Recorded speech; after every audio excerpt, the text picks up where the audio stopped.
بسم اللہ الرحمن الرحیم الحمد للہ والصلاۃ علی اہلہا۔ ناظرین کرام سلام علیکم۔ آپ تمام حضرات کی خدمت میں 13 رجب کی مناسبت سے امیر المومنین مولا الموحدین امام المتقین سید الوصیین مولا علی ابن ابی طالب علیہ السلام کی ولادت باسعادت کے موقع پر مبارکباد عرض کرتے ہیں۔ امیر المومنین عالم اسلام کی اس عظیم الشان شخصیت اور ذات کا نام ہے کہ جس طرح سے پیغمبر اکرم کا ایک معجزہ قرآن ہے کہ جس کا دنیا جواب نہیں لا سکتی، وہ کتاب ہے اللہ کی، اسی طرح سے عالم اسلام میں المومنین علیہ السلام کی وہ ذات ہے کہ جس کا دنیا کوئی جواب نہیں لا سکتی۔ اگر ایک معجزہ پیغمبر کا قرآن ہے تو دوسرا معجزہ علی ابن ابی طالب کی ذات ہے، اور یہ ایسی ذات ہے کہ اللہ نے آپ کی ولادت میں خاص اہتمام رکھا۔ نہ آپ سے پہلے کسی کو یہ شرف حاصل ہوا، نہ آپ کے بعد کسی شخصیت کو یہ شرف حاصل ہوا۔ ہم دیکھتے ہیں کہ جب آپ کی والدہ گرامی جناب فاطمہ بنت اسد کو درد ذہ ہوا اور آپ نے بجائے اس کے کہ اپنے خاندان کی عورتوں کی طرف مراجعہ کریں، بجائے اس کے کہ اپنے محلے کی عورتوں کی جانب جائیں، آپ نے ایک بار کعبہ مقدسہ کا رخ کیا اور جانے کے بعد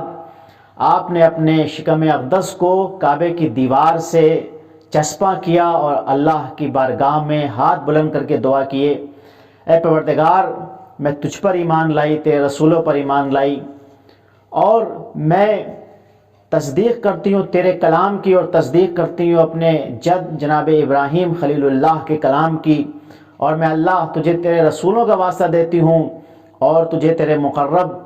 ملائکہ کا واسطہ دیتی ہوں اور اپنے شکم میں موجود اس جنین کا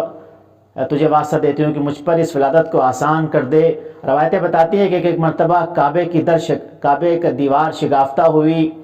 اور کعبے کی دیوار شگافتہ ہو کے ایک مرتبہ فاطمہ بنت اسد بغیر کسی ڈر کے کعبے کے اندر جاتی ہیں اور وہاں پہ المومنین کی ولادت ہوتی ہے۔ 3 دن تک جناب فاطمہ بنت اسد کعبے میں مہمان رہتی ہیں۔ 3 دن کے بعد اب جب جناب فاطمہ بنت اسد باہر آتی ہیں تو علی نے ابھی تک اپنی آنکھوں کو نہیں کھولا ہے۔ ایک مرتبہ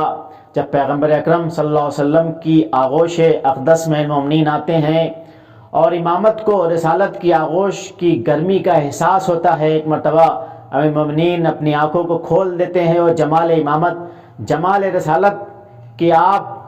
زیارت کرتے ہیں، اور کرنے کے بعد ایک مرتبہ پیغمبر کے ہاتھوں میں کبھی آپ زبور کی تلاوت کرتے ہیں، کبھی انجیل کی تلاوت کر رہے ہیں، اور کبھی آپ یا رسول اللہ کہہ کے پیغمبر کو سلام کر رہے ہیں۔ ابھی پیغمبر نے اعلان بعثت نہیں کیا ہے، لیکن جو بچہ آیا ہے یہ ایک ایسا بچہ ہے کہ جس کا پیغمبر انتظار کر رہے تھے، کیونکہ پیغمبر نے اپنی 40 سال کی عمر میں اعلان بعثت کیا ہے، اور ہم دیکھتے ہیں کہ اس سے 10 سال پہلے 30 عام الفیل کو المومنین کی ولادت ہو رہی ہے تاکہ وہ محافظ،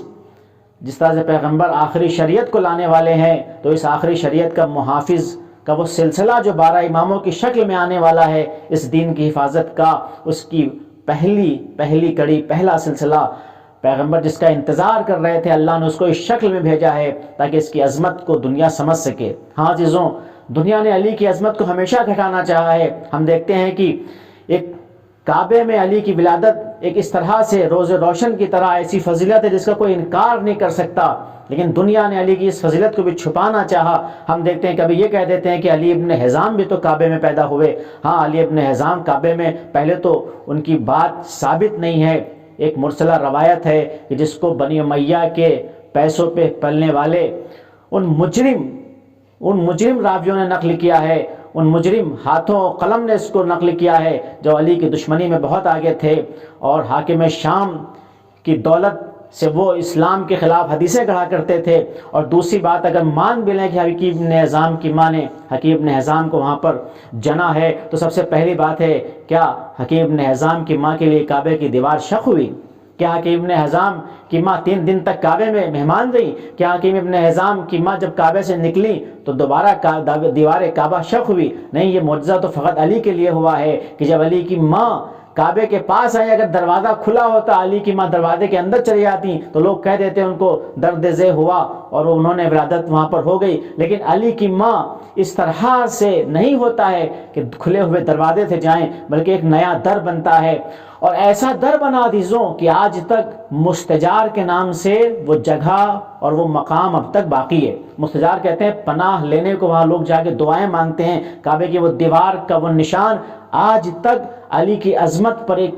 علامت اور ایک نشان بن کر ابھر رہا ہے۔ دنیا مٹانا چاہتی ہے لیکن اس نشان کو مٹا نہیں پا رہی ہے۔ یہ علی کی عظمت کا اعلان ہے کہ جہاں پہ علی کی ماں علی کی ولادت کے لیے جس دروازے سے گئی تھی، جو دیوار کعبہ شق ہوئی تھی، وہ مقام آج تک وہ نشان باقی ہے۔ ہاں عزیزو، یہ علی کی تنہا فضیلت تھی کہ جو اللہ علی کو عطا کرنا چاہتا تھا، اپنے بیت میں، اپنے گھر میں علی کو یہ شرف عطا کرنا چاہتا تھا تاکہ علی کو بلائے اور علی کی ولادت یہاں ہو۔ جبکہ اللہ جب جناب مریم حضرت عیسیٰ کی ولادت ہونا چاہتی ہیں تو ان سے کیا حکم ہوتا ہے؟ یہ بیت اللہ ہے، یہ رچا خانہ نہیں ہے، وہ جا کے باہر جناب عیسیٰ کی ولادت ہوتی ہے۔ لیکن جب علی کی ولادت آ رہی ہے تو ایک مرتبہ نیا در بنا کے علی کو بلایا جا رہا ہے۔ ہاں عزیزوں، علی کی بہت فضیلتیں چھپائی گئی ہیں، تاریخ کی مظلوم ترین شخصیت ہے۔ دشمنوں نے 70,000 ممبروں سے علی کے خلاف سب و شتم کیا ہے۔ دوستوں کو علی کی فضیلت اس لیے چھپانا پڑی کہ کہیں گردن نہ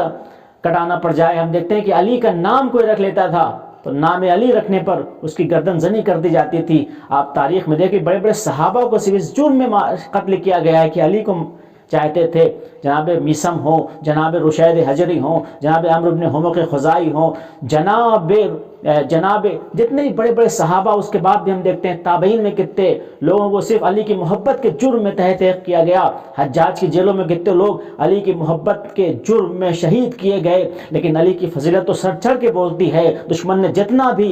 علی کے فضائل کو چھپانا چاہا، 70,000 ممبروں سے علی کے خلاف سب کو ختم کی گئی، لیکن علی کی فضیلت تو وہ ہے کہ جس فضیلت کا خود دشمن اعتراف کر رہا ہے ذہن گرامی۔ اور ایک سب سے بڑی فضیلت جو علی کی ہے، وہ فضیلت کیا ہے کہ علی کی ولادت کعبہ کعبہ میں ہوئی ہے، جو شرف نہ اولین میں کسی کو حاصل ہوا نہ آخرین میں کسی کو حاصل ہوا۔ اور علی تو وہ ہے کہ اللہ نے جس کے جب علی پیدا ہوتے ہیں تو ماں نے آپ کا نام حیدر رکھا، باپ نے ماں آپ کا اسد رکھا۔ ایک مرتبہ جبریل امین نازل ہوتے ہیں، کہتے ہیں اللہ نے علی کا نام اپنے نام سے مشتق کر کے آپ کا نام علی رکھا ہے۔ آپ تمام حضرات کی خدمت میں دوبارہ اس پرمسعود موقع پر امیر المومنین کی ولادت کے موقع پر مبارکباد عرض کرتا ہوں۔ وآخر دعوانا الحمدللہ رب العالمین۔